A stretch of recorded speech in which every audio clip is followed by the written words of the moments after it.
Hi, good morning, everybody. Hi. I'm Derek Brady, and as it says on the screen, I'm creative director of DEPT Agency. DEPT Agency is a digital agency, a global digital agency that pioneers tech and marketing. And we have today two colleagues from Diageo. DEPT is ultimately, we're very proud to work with many global, I'll try that again, I'm struggling. We're very proud to work with some of the leading brands from eBay to Patagonia to really carry their e-commerce forward.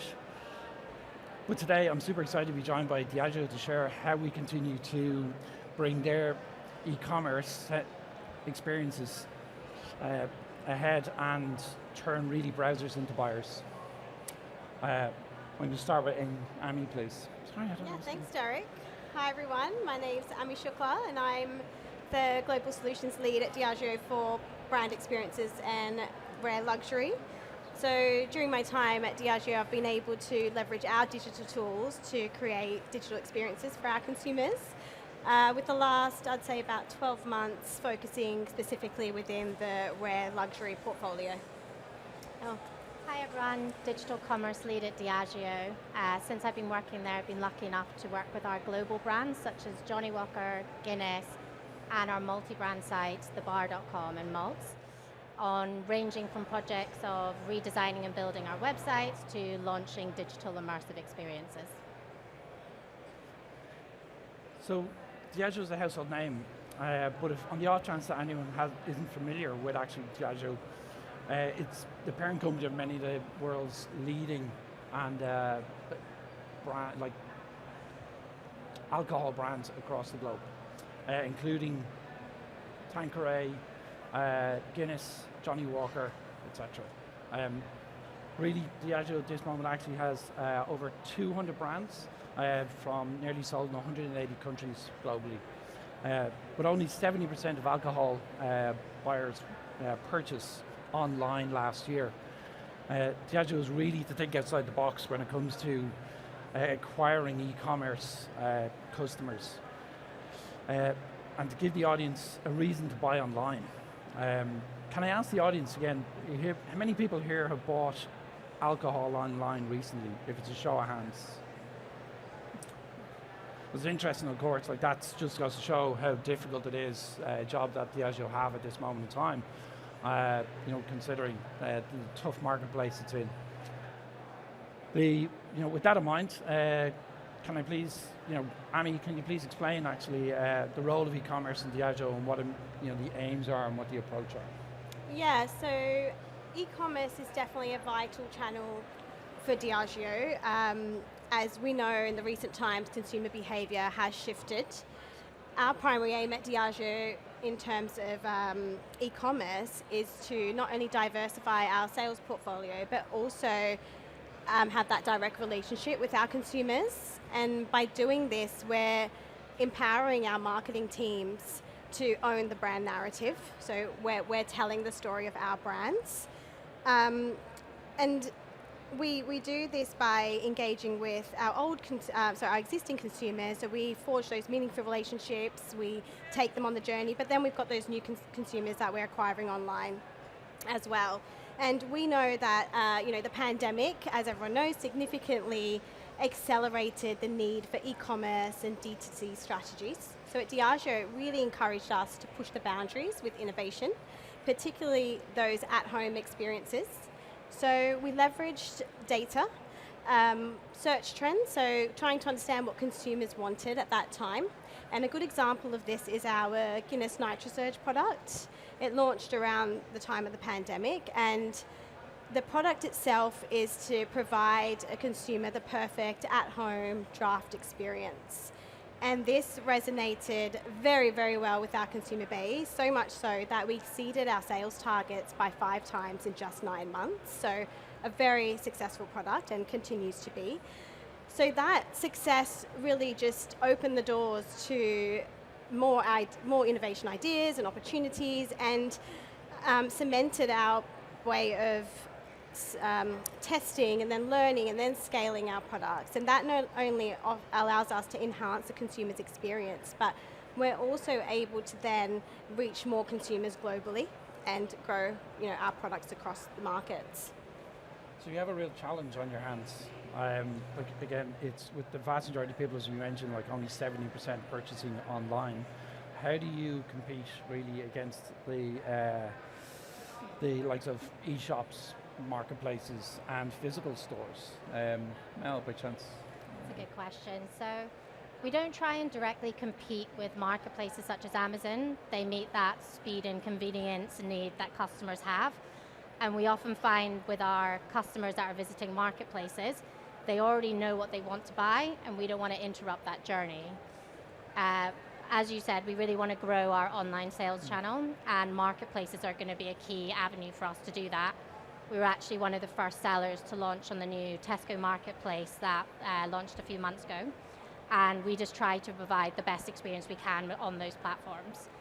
However, where Diageo feel that we can play in this D2C space is really beyond the transactional piece and more around engaging customers in the product category, allowing them to learn, and also even entertaining them. So on the Diageo platforms, how does that translate into user-centric sort of experiences? So when we talk about a Diageo customer, it's key to kind of show that it's not one Diageo customer. We're dealing with people that are ultra high net worth individuals that might be buying a barrel of whiskey for hundreds of thousands of pounds versus more of your everyday consumers like you and I who are looking to purchase alcohol online. And this is within a global sphere as well. So if we break it down, really in the majority of the markets in the D2C space, we want to offer that really customer-centric experience that's just beyond transactions and giving our customers multiple reasons to engage with us. Easier said than done. How do we do this? So first of all, from lots of research we've been conducting ourselves, is we want to kind of play in three key areas. One is that discovery, brand product discovery. The other bit is learning, and lastly is really around that kind of occasion gifting piece as well. So with discovery, we really want to engage customers in understanding more about the brands, the products, how they're made. And if we take whiskey, for example, traditionally we think of whiskey drinkers as older gentlemen, maybe drinking it at home, it's a little bit exclusive. We at Diageo really want to engage the next generation of whiskey drinkers who are curious to learn more about the brand. So Derek, are you a whiskey drinker yourself? I am. Punch on to a little tipple, all right. I would say that, probably a nice Irish whiskey, but again, Diageo I think actually offer plenty of customer experiences whereby I can find the actual particular flavors that I'm interested in across the product spectrum that you guys have. Yeah, so I think you were kind of alluding to, we launched the AI-generated What's Your Whiskey quiz, which customers can answer a bunch of questions, we'll develop their flavor profile, and then whether it's a smoky, sweet, spicy flavor profile, we can recommend products off the back of that as well. So really helping engage them, helping open up the types of products that they might like, and then giving them the confidence to purchase it. And if it's not purchasing it directly online with us, that information will be kind of front of mind when they next go to buy their drink at a bar. So really that's helping us kind of broaden the category and engage consumers. In the learning piece is around, we found that since the pandemic there's been a real spike in people developing and making their own cocktails at home. So we offer a large range of free cocktails recipes on our site, and this free content really helps drive organic growth to the websites, and what we've actually seen is we can start to identify new trends. So for example, this in 2023 the most Googled cocktail was a tequila, and we've actually seen growing tequila sales over the last year, so much so that it's actually a key growth area for us coming in the next couple months, especially in Europe and the UK. And lastly, this is more on the transactional side, but definitely around special occasions, giftings. How do we support customers who want to find a special gift for their loved ones?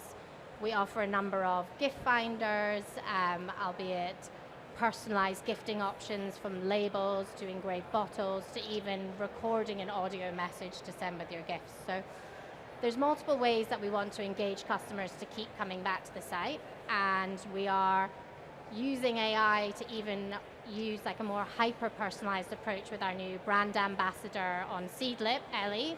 She's got her own AI-generated image and persona, and you can go and ask her any questions from product allergens to what I should buy as a gift to what cocktail recipes to make with Seedlip. So really trying to use that two-way dialogue on our sites as well and not feel static. And lastly, with this engaging content, we hope that when they do come to purchase with us, they'll be more incentivized to sign up to our membership loyalty programs where they can enjoy kind of early sale access on limited edition products. So that's a little bit about how we're trying to engage customers and more of the day-to-day customers, and I'll let Ami talk about what we're doing in the premium space. Yeah, thanks, Mel. So when we think about a premium consumer in Diageo, that's a high net worth consumer or an ultra high net worth consumer.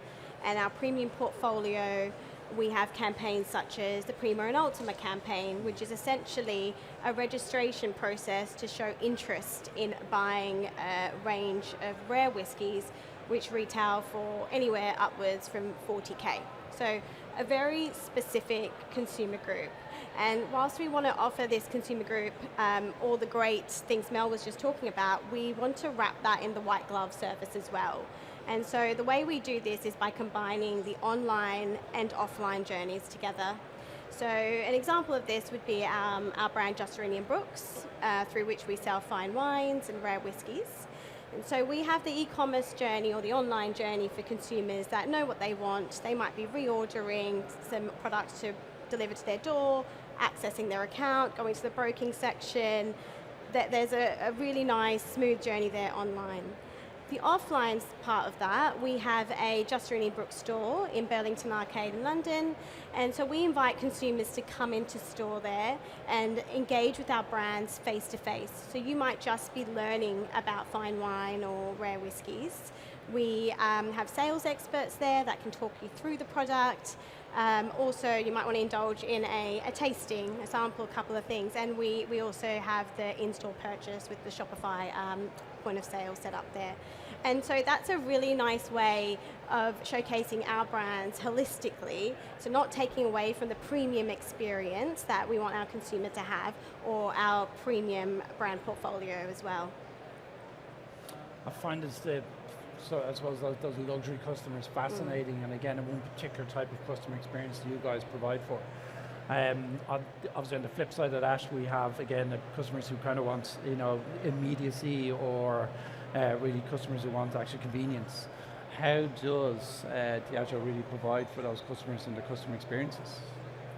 I love it. We're almost coming full circle back round to the marketplace and the speed and convenience piece, but we do have a convenience e-commerce model, and that really lends itself more to the authenticity of our products, being able to purchase them online and feel confident, and also smooth transactional experience.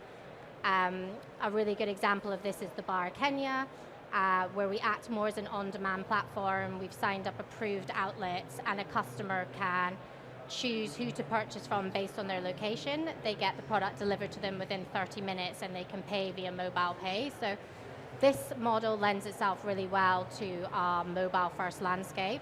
And we've actually seen over 150% growth year on year since it launched in 21. And we're working with DEPT to see how we can expand this marketplace into other African countries such as Nigeria as well. So, it's really making sure that we adapt to the needs of the local customers, and we're not trying to kind of use a one-size-fits-all, really. Yeah, it goes to show how complex that, again, that the offering, the landscape really that actually Diageo plays inside is, without, again, I suppose, just impacting on the possible customer experience.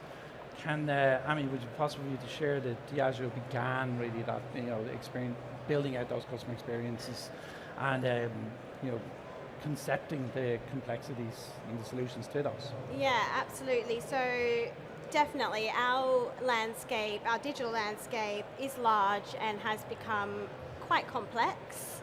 If you think about what Derek was mentioning earlier, we have so many brands in so many markets, and they all want to offer their own distinct experience. So the domino effect of that is an inconsistent consumer experience. So what we did was conduct an audit of all our marketing sites, and for anyone here today that's done something like that, that can highlight some areas that need attention. However, for us, it was also a good opportunity to get a deeper understanding of our digital landscape and ecosystem. And since this audit, what we've done is focused on creating a global digital platform. So we can provide our consumers and markets with a consistent experience. And that in turn, then markets can also do what they need to do for their market-led objectives and goals. They can still be met. And we have seen some good success with this. So what we've seen is our operations have been streamlined. Any benchmarks we've set for ourselves, we've exceeded those. And the most important part here is we've seen our consumer experience become better and better. So we're still on the journey, but it's doing really well and being really successful for us so far. I find that we've mentioned previously around the sort of fundamentals of that functionality and the 80-20% sort of split in that. So when we talk about I suppose at DEPT we have a view that actually its utility is expected but experience is sought after. So again, like inside that space, I'm wondering actually,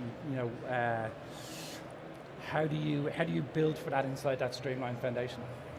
Yeah, just to build on that 80-20, so if we're to simplify it, so the 80-20 principle that we follow is basically setting 80% of the foundational functionality. So if you think out of the box features ready to go, so then 20% can be focused on that consumer experience, brand activations, market-led initiatives.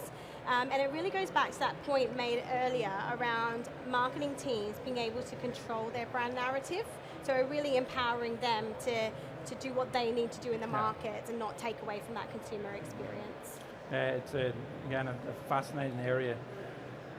So really around that, like Mel, is there a sort of, if you can talk about the benefits really of that actual solid tech foundation and actually just explain to the crowd as to what that might be? Yeah, so as Ami mentioned, we're still very much on that transformation journey, but for the sites that we have migrated over to our global platform, we've seen an improvement in the performance and also an increase in our conversion rates as well. By having Shopify as our global e-commerce partner as well, we feel that we can kind of be competitive in this space, we can launch new markets quickly. We're also moving from a local brand and market specific Shopify setup to a global setup. So this really helps us leverage more of our kind of like licensing and really benefit from international features like the currency conversion, international shipping options as well. And then lastly, especially being in this theater, is we're building out an atomic design system. So rather than having to recreate new journeys for every different brand and market, we can really improve our overall CX experience across the sites, but also give the local teams the flexibility to meet those market needs as well.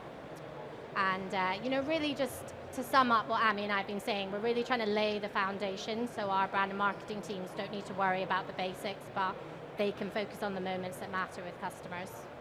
And do you think that actually Shopify offers like that 360 view of the customer, like as a platform? So really again gives you that overall understanding of the customer and what their needs are, and provides for that? Yeah, no, definitely. So it's as I said, the flexibility that the Shopify offers us as well with all the different apps and everything has been really beneficial for our e-commerce launch, really. I don't seem to remember us doing the Guinness Storehouse and what that provided there from the point of view of the amount of data that we were able to get from that, and that's made that so successful because of actually all the touch points on customers coming in, experiencing real physical experience, while at the same time then translating that back to the digital experience as well and understanding, and then again iterating on that. I think I seem to remember that was a really good project. So we managed to squeeze quite actually a lot in there into this space, and I'm delighted we can share some exciting projects. to wrap up, what would you say is the most important sort of aspect of the successes that you've seen so far, like in the project? So I think at Diageo we're constantly trying to evolve. We want to be able to resonate with everyday moments, not just special occasions. So I think number one would be putting our consumers at the core. We have various range of, we have our ready-to-drink cocktail collection, we have 0.0%, so really about resonating with those everyday moments. And then I'd say also around innovation. We want to continue to innovate. We have a lot of innovative projects out there. We've had recently one at the Johnny Walker's storehouse, so we've got a lot that we've got going on with innovation as well. And then for the future, I suppose, like again, considering time, what are you most excited about for the future for, again, Diageo's digital experience? I'll start this one as well. Yeah, no, it's a tough one. For me, I think it's about technology and how we can continue to use technology to innovate that digital experience. So I'm really excited to see where that goes. But me, being a consumer myself, I really like the idea of blurring the lines between online and offline interactions. So allowing a consumer to pick up seamlessly where they've left, right? Despite what channel they're on. So that's really interesting to me. I'm really excited to see where we go with that. We've got a great innovation team at Diageo. They've got fantastic ideas in the pipeline. So yeah, watch this space. There's some nice things to come. Yeah, I think from my side really, and this will be said a lot over the last couple of days, is data. So we're transforming the way we gather external and internal data within Diageo, and also providing it in an insightful way for our teams as well, so they can actually make decisions off of it. Really looking at building up a 360-degree view of the customer, so regardless of the brand or the market that they're interacting with us in, we can have a unique view of that customer journey through integrated data points, and we can start to really personalize that experience that we offer them. So how would that work in reality? So from a basic level, someone books to go to Johnny Walker Princes Street in Edinburgh, and they have a really immersive big tour. They filled out their flavor profile. They might have bought something from the shop. We don't want that journey to end with that customer. We want to invite them to engage with us on our digital channels, to be able to offer them a personalized experience based on what they already know, and not act as if they're a brand new customer just because they're online as well. So that's just a flavor of really kind of like where we're taking data and how we're really blending the offline-online channels.